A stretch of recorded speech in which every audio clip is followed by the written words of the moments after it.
Thanks for listening to Better Business, Better Life. I'm your host, Deborah Chantry-Taylor. We're going to do something a little bit fun now. This podcast, would you believe, has been going since 2020. It started off as a bit of a fun hobby, and now some 5 or 6 years later, we're 260 episodes in and still going strong. Each week I produce a new episode, but I thought it might be fun to bring back some of the old episodes and leave them just exactly as they were. So no tweaks, no edits. So there might be a little bit of poor quality in there, but at least you'll get to see and hear from some of the most amazing business people that I've spoken to over those 5 or 6 years. I really hope you enjoy the episodes, and don't forget, if you ever need any help, just reach out to me. I'm only an email away, deborah@businessaction.com.au or deborah@businessaction.co.nz. Better Business, Better Life, here to help.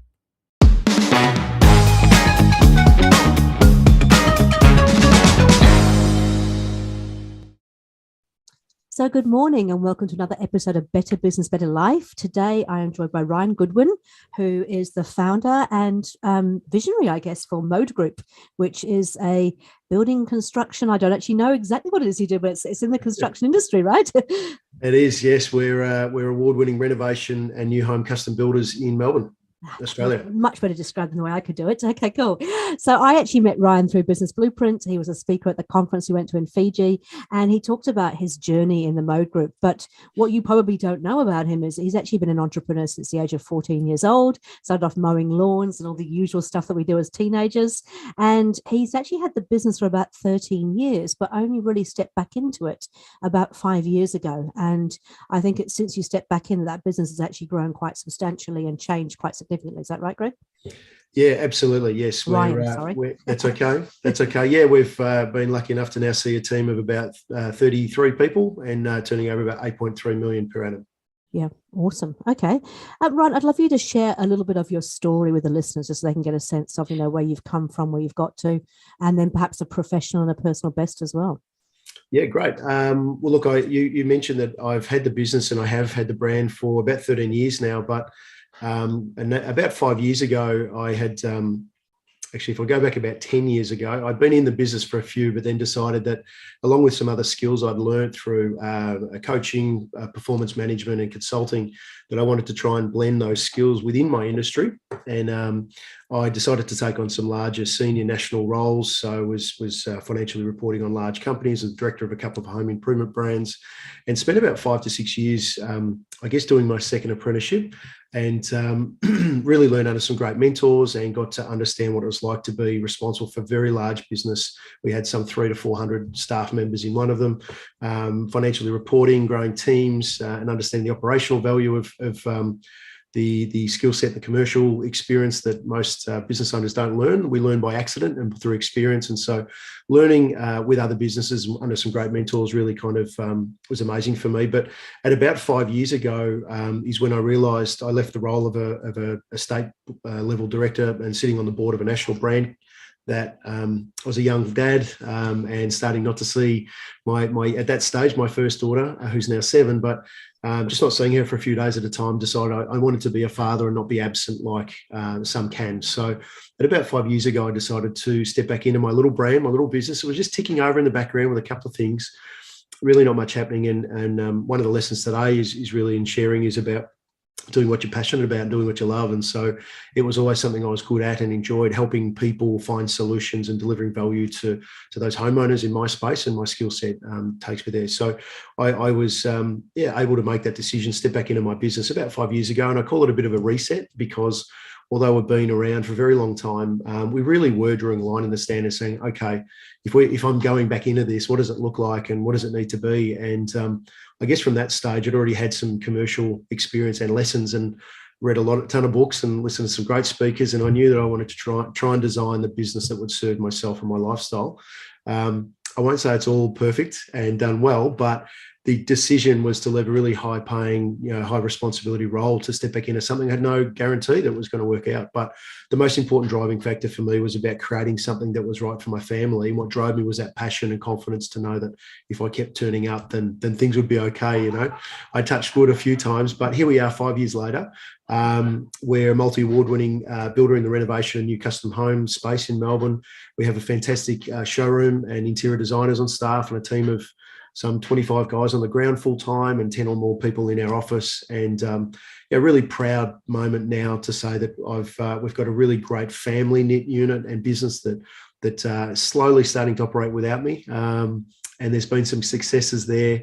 Really great to see the recognition for our team, but most importantly, working with great, smart people who are passionate, as I am, to serve our community, to serve our market. And today sees us doing nearly close to about 100 projects a year, both small, medium, and large, and we've got a great mix of that. After 5 years, we're now kind of at that point where we're turning over multi-millions, and the role has changed for me and things have changed, but what's important underlying all this is I'm still passionate about turning up every day and love what I do. Doing what you love with people you love, hey? Fabulous. So what would you say, I mean, because you obviously went into this in order to get some of that family life back. Has that happened? Look, it's been, as a kind of serial entrepreneur, and I'm sure you can attest to this, Deborah, it's funny, you start out, and I think I've become sophisticated at a younger age in business because of my exposure and experience, and I'm very humble and grateful for that. So being very deliberate with the steps and stages and the framework that I used or followed.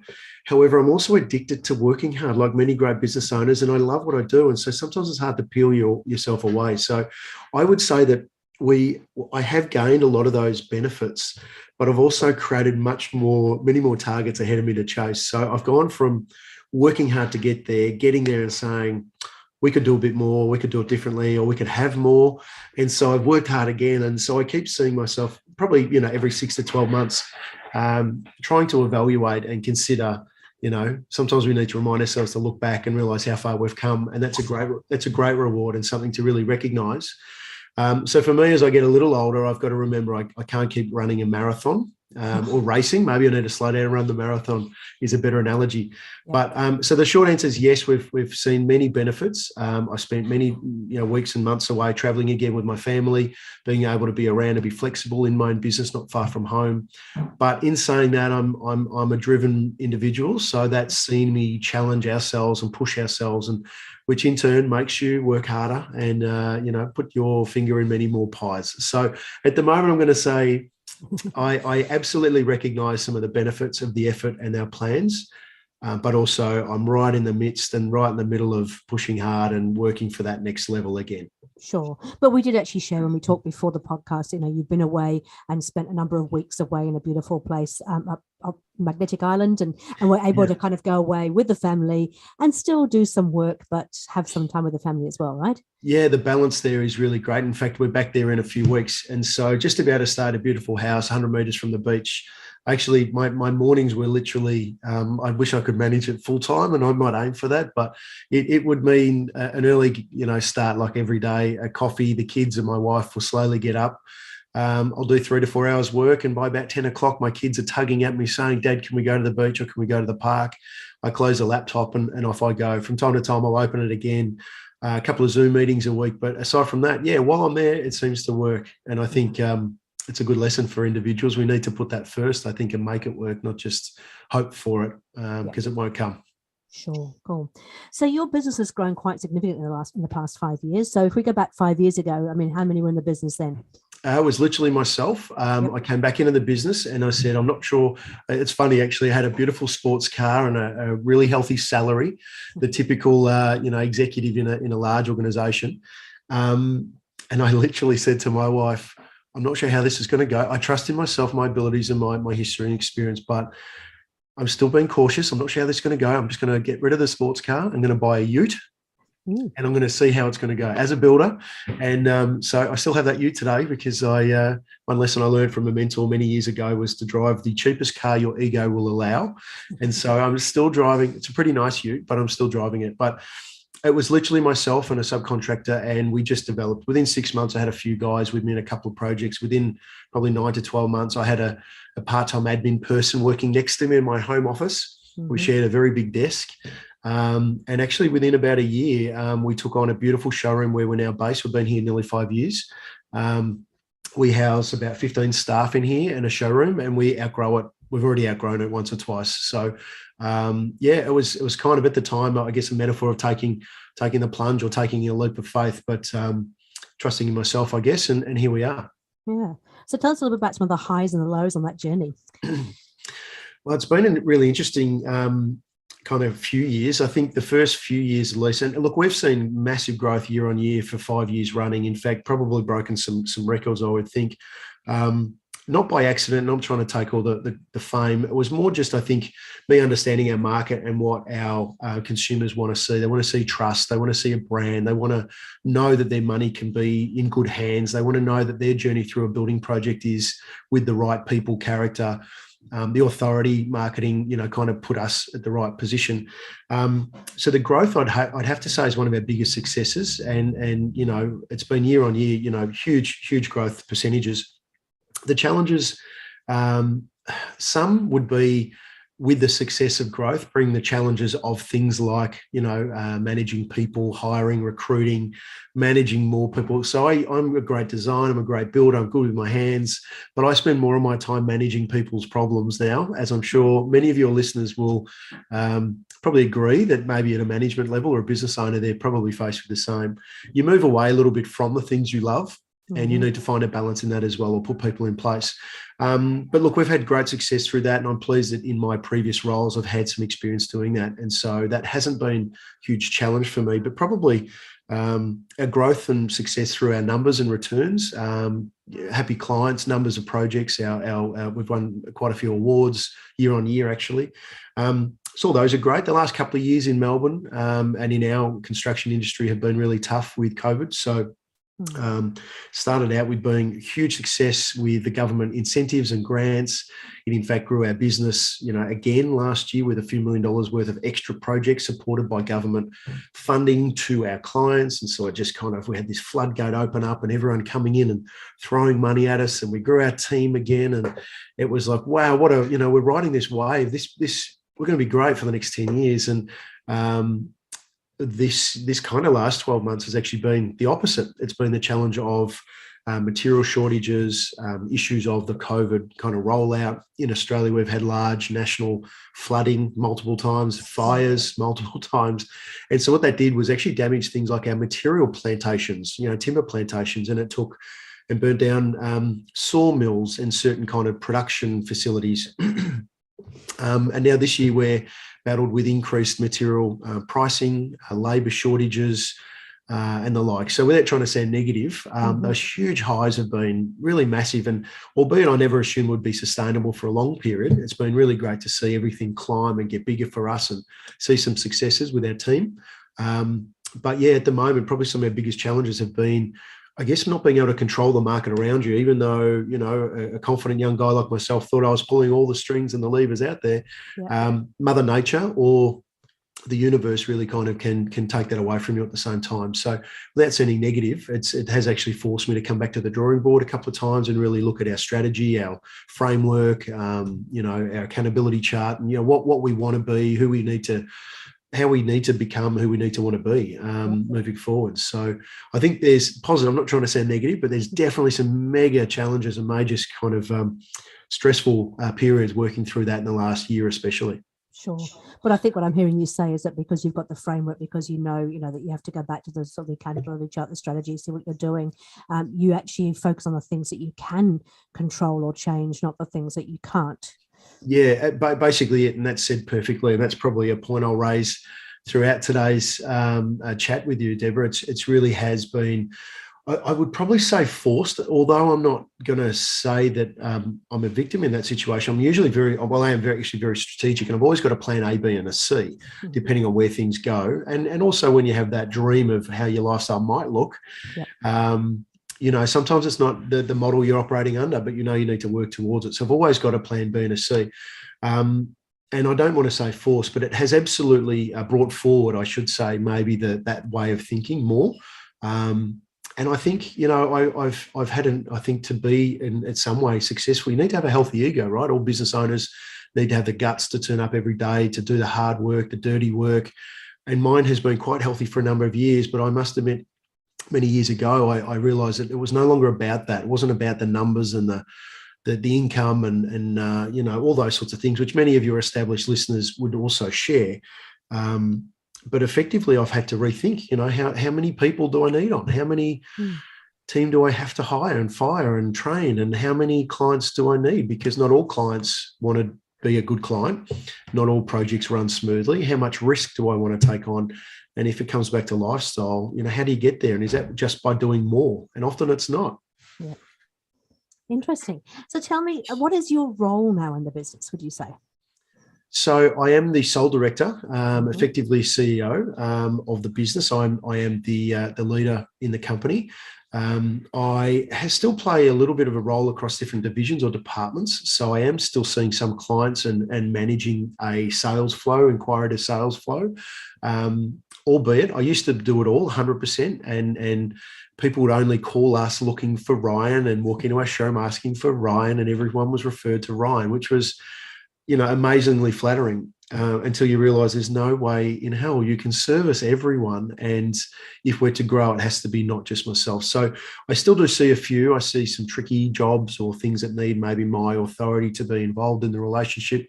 But otherwise, I have a couple other team members that do that.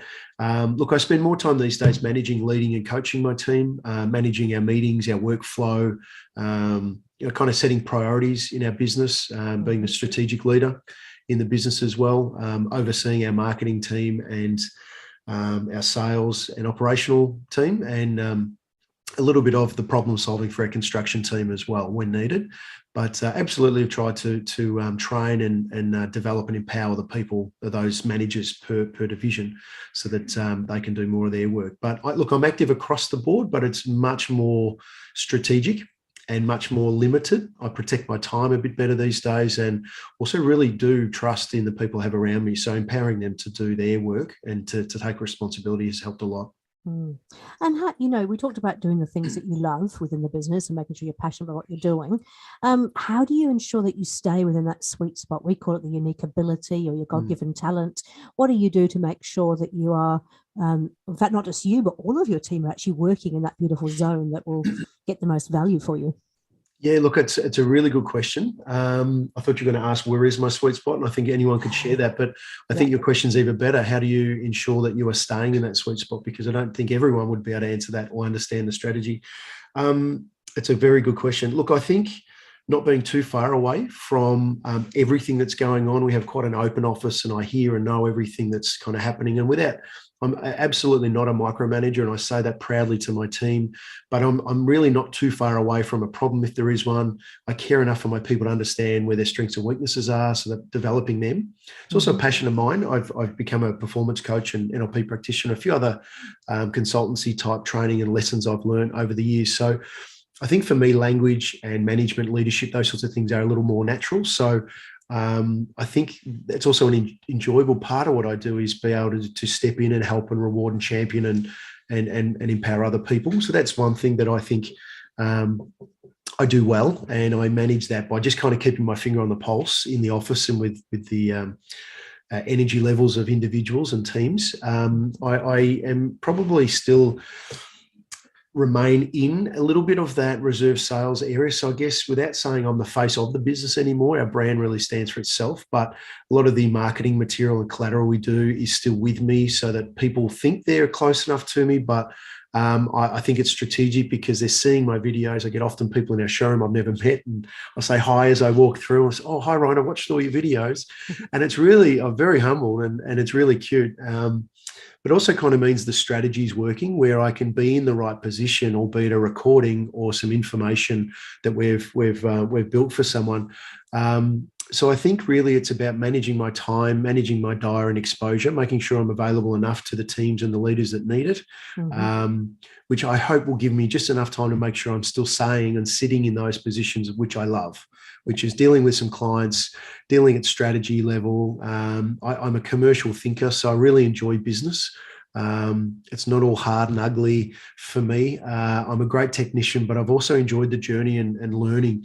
So I really actually enjoy the game of life, to be honest. So to be able to sit a little bit just behind and still have an ability to get these hands dirty is great, but also to be able to pull the strings and levers, which enables me to be that entrepreneur works well. I hope I've answered the question. I'm not sure. I've jumped around a little bit, but That's hopefully all right. there's an answer somewhere in there. I think there's an answer in there somewhere. That's good. I'm interested. The listeners might be able to see this, but I can see the big whiteboard behind you. Oh, I'm interested yes. to know what's on your whiteboard. What do you measure? What is it that you're Yes. keeping track of? Sorry, I should have sat in a beautiful coffee shop or in a garden or something. No, I'm loving this.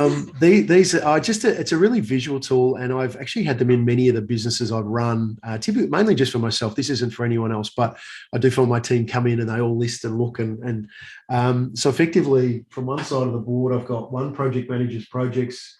I've actually got 3 here and then some inquiries over here. It's a little bit, may seem scrappy, but they're literally a list of, as you can probably see, every line times 3, 1, 2, 3. There's probably 50 to 60 clients up there, I would suspect. So their names, and we're prioritizing across months, effectively job starts or project starts, and when we might see them coming through from our funnel. And that then helps me visually understand our priorities and how I communicate to my internal team, my operational team, my interior designers, etc., and how we prioritize the workflow on a weekly basis. So it is a bit primitive. I get that. And I love it. But for me personally, and what you might like, Deborah, is they're all magnets. So I can just drag and drop and move a few around, and it, in a heartbeat, in a 5-minute conversation, we can start shifting those priorities. And then it does, it is really just for me, but I do know the power of a visual tool in the office where someone can walk in and just say, oh, that one's been moved around, I'll go and work on something else. But that's the basis of where I then can communicate outward to my team within the business. So what kind of meetings do you run in your business?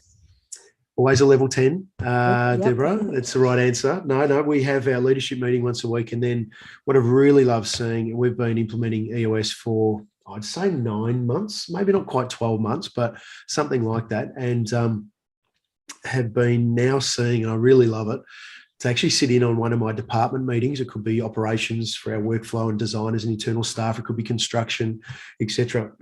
But now the leadership team or those department managers are also running our level 10 meetings. Same template, same ethos, same times. And it's interesting. I do see some of the water getting a little muddied as the lower you go down in our staffing hierarchy, but it's great to see that the education's there around why we're doing this and why it's important and why the framework is there. And even just seeing that same language, and I'm sure you get to see this all the time, but just the same language start to be said and spoken, and to have people walking out of those meetings holding up notepad talking about their rocks. I can tell you a year ago, no one understood what a rock was in that format. And so that for me has been really good. But yeah, so we effectively employ those level 10 meetings through divisions. I let my managers or leadership team have their own meetings. Otherwise, for me, it's really checking in with my sales and marketing team, individuals, and, trying to be strategic. But again, I'm not a micromanager.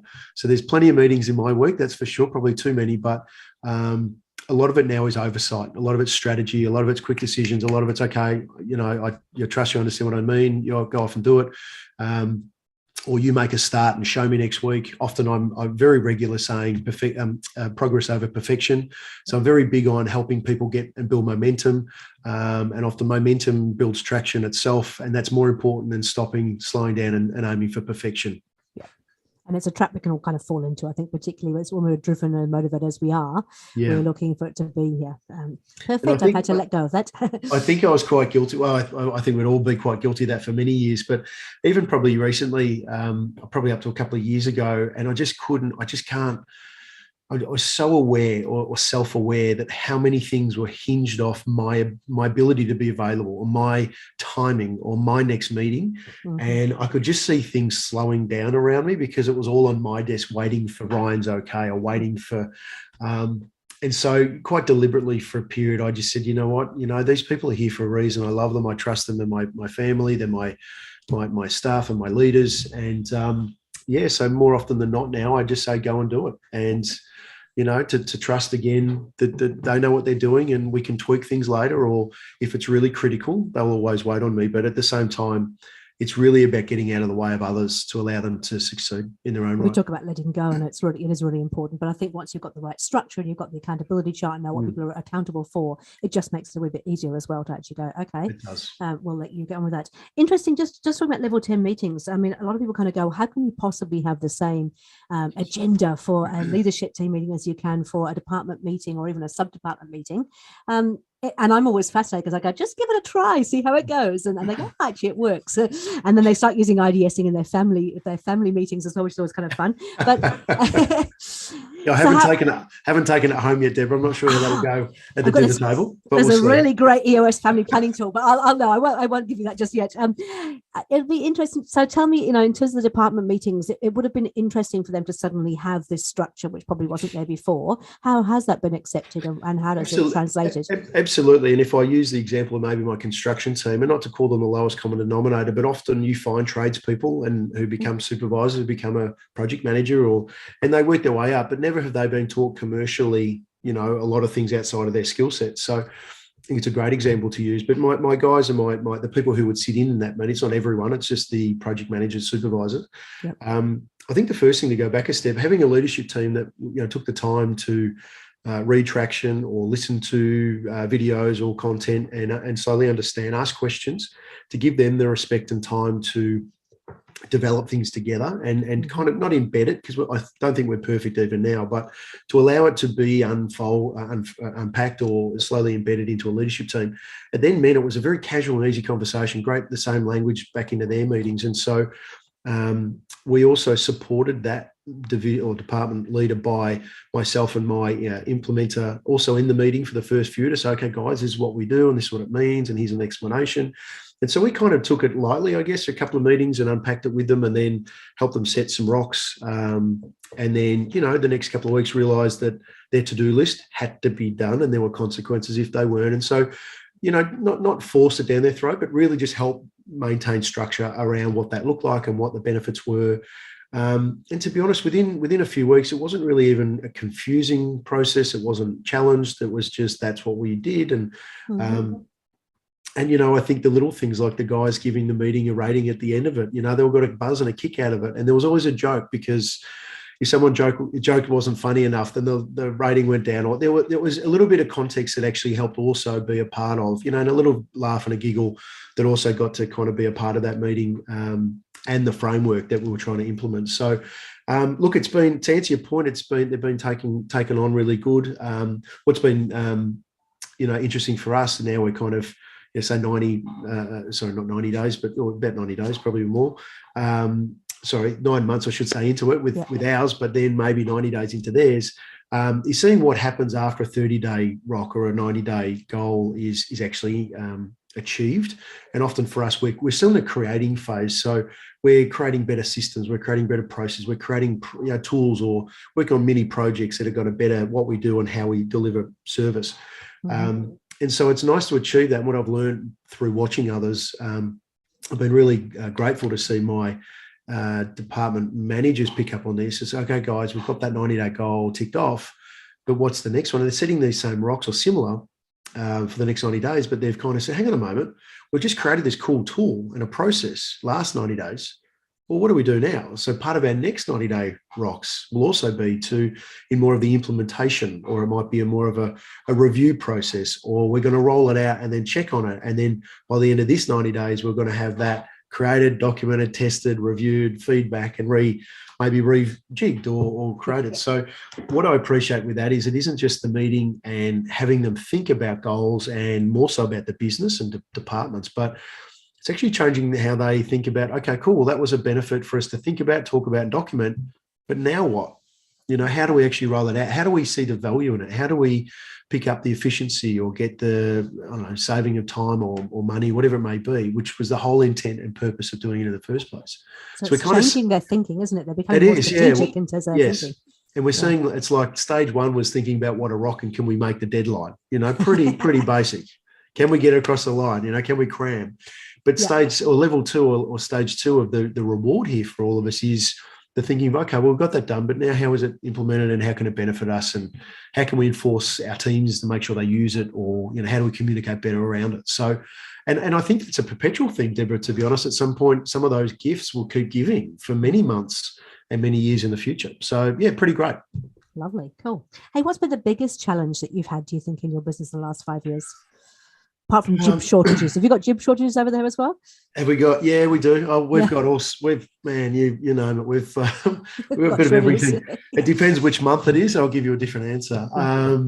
Look, to be honest, without making it the easy one, but I've been in construction management, construction for about 25 years, and in some way of management or leadership roles for some 20 years. And I just haven't seen a challenging time in our space like the last 18 months. And that's due to external factors in regards to post-COVID and the world and supply and materials, labour shortages. So it's probably a pretty predictable answer for your listeners, I'm well aware, but I've been through quite a few shifts in this industry in quite a few different areas, and niche products to luxury brands to home improvement brands to, at all kind of levels from mid to senior to executive leadership roles. And I've just never seen it like this time. So there's a lot of factors there, and we're definitely not playing the victim. We're just modifying who we are and what we do to make sure we're sustainable, and we're still leading the market moving out of this. But it's been really unpredictable, and that's probably perhaps like most of entrepreneurs, you may know, we're control freaks in our own right. Business owners, we like to be in control. And this has been one time or chapter that there has just been little to no opportunity to control the things around us, which has been really challenging. But aside from that, Deborah, because I think that's the easy answer everyone might predict for me to answer, I would say possibly the growth and the things that have come through growth. And of course, I was chasing growth for a number of years. The growth brings with it growing pains. So growing pains being you need to hire, you need to fire, you need to manage differently, you need to recruit. And then it's about, geez, we need the systems. How come they're not doing the way I do it? I hate that, It's about then saying, well, hang on, what do you mean we need another CRM or a bigger software package or a more this and more that? So they're absolute benefits and rewards out of acknowledging that the business has grown to those levels, but it does change your focus, especially as a business owner as well. And so the challenges there were about keeping up. And probably for about 3 years, I've complained to anyone that would listen about the challenge of the business needing to keep up now. And that's keeping up with itself. We all of a sudden had a brand that we haven't advertised in over 5 years, and we are always booked out for 9 months in advance. We are just perpetually always doing more work. We're multi-award winning. We do all of these great things, and the phone keeps ringing and we struggle to keep up, and we need more people. And it's this, the snowball has kept rolling, even without me pushing it. And then it's about keeping up. Do we have the right structure, the right systems, the right software, the right people, the right, do we have enough to keep up? Oh, absolutely. So I think, the post-COVID life in our industry, at least, has been a challenge that I've just not seen in my career. But I do trust that we'll see a way out of that. And there's already some silver linings there. But to answer you, I think, both the success of growth and the challenges that come with such growth would be the challenge, probably the biggest challenge that I've faced, with everything chasing that snowball down that hill. Hey, we're running out of time. I can't believe it's gone so quickly. Who thought we could talk about construction for so long? I'd love to get some tips from you that I can share with the listeners that they can actually go and do, in their own life. So what would be the 3 kind of top tips that you have, either from a personal or professional level, would like to share? Well, there's a couple of things that when asked this, or, I feel that just naturally comes up in conversations with me. And I think I've even raised it once or twice already in today's chat. But one of them is really focusing on, and if you haven't recently, but getting back to considering doing what you love in regards to being passionate. I'm sure this talks to the EOS lifestyle, planning and all those sorts of things, but, cutting all the frameworks out of it, it's just being true to yourself, and by way of saying that sometimes you need to force yourself to sit down and think about that, because often as business owners, we just get caught up in the machine, or chasing a snowball down a hill, or pushing one up a hill. But really, I think often we do forget to stop and think about, is this where I want to be? Is this is it the lifestyle I want? Is it the vision that I had? And I mean that personally, for an entrepreneur, for a family, for children, for a future, for a lifestyle. How much time you're doing what you would like to do. And I heard a great speaker recently kind of challenge us about, well, if you were to start tomorrow, what would the business look like? Who would the clients be? What would you earn? Look at your numbers. And I think it's a really great test for us to challenge ourselves with, what would it look like if we had the chance? And then realize that we have the chance every day to create that. And often we're just not. And sometimes we're waiting a year, 5, 10, or a lifetime to look back and then say, geez, well, I should have changed that earlier. And we bring in consultants to tell us to stop and plan differently when we knew it all along. We may just not have had the tools or the guts. And I even know myself, I'll go years without stopping and thinking I'm chasing the fame, glory, and the growth, but I'm just not. That was taken care of many years ago. So my one bit of feedback would be to consider doing what you love, consider what your passion is, and what does your lifestyle need to look like, and start planning towards that. Not about the business, and it's not always about the business. And I believe a business should be the tool in which you create that lifestyle with, and not the other way around. Another might be, for me, just about turning up every day. I truly believe, at least in my experience and in my industry, it's about turning up when the others don't. And I mean playing the long game. Yep. So if you're going to be the best business coach, you're going to be the best electrician, you're going to be the best cook or the best cafe shop on the corner, it's about consistently turning up, consistently evolving, consistently challenging yourself, consistently asking the market, consistently improving, being better. And even if you are the best, you just need to keep showing up and offering consistency, because most consumers, at least in my space, but I think and feel that most consumers across the globe in all industries want consistency. They want a history, they want experience, they want to know where you've been and who you are. But my belief is, if you're doing what you love and you're passionate about it, and you just get to keep showing up every day, life gets easier, right? Oh, absolutely. But people love you more for it because you are consistent and delivering upon something you love, and people understand that as well. So I think keep turning up and choosing who you are when you do turn up every day is really important. Yep. Maybe my last one is, I probably touched on it in my first point about reviewing the model you operate under. Now, this talks to choosing the lifestyle or aiming for the lifestyle that you want, but a very, very quick explanation of that is, just recently, probably 9 months ago, 12 months ago, perhaps, I kind of forced myself to take a formal review of the business. We do a different range of products in different areas, small, medium, large, etc.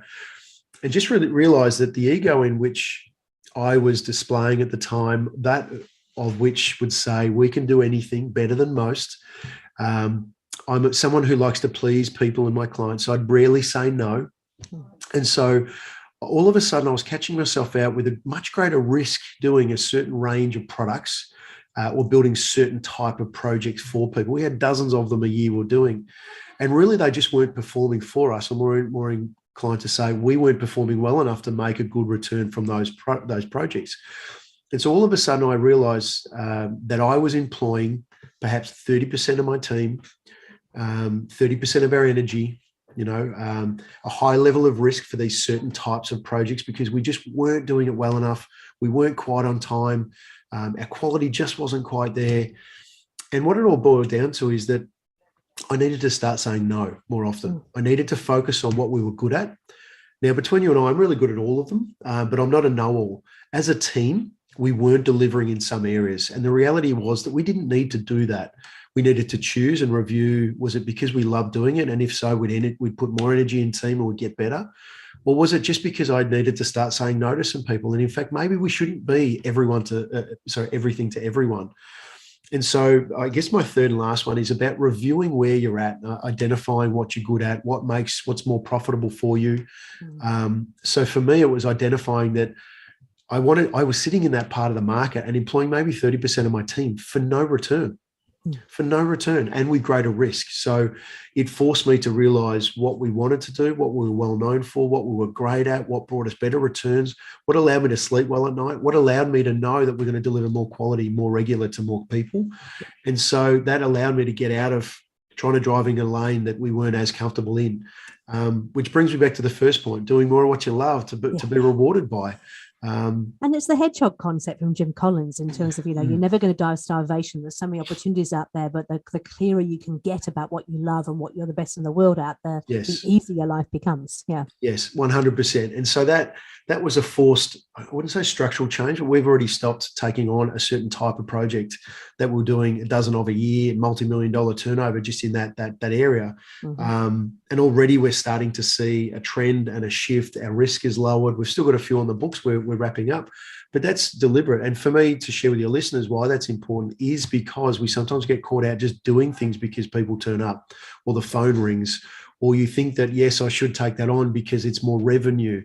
When revenue, I've learned, means nothing. It's the profitability margins left at the bottom line is what gives us the opportunity to have those lifestyles. And how you feel about it too, because I think you made a really important point, is that Yeah. if you're taking on this risk and you're perhaps not living to the level of quality that you want or consistency, then you're not going to feel good about it either. 100%. And it extends to being a hamster on the wheel too. You're just continually just running and chasing and delivering.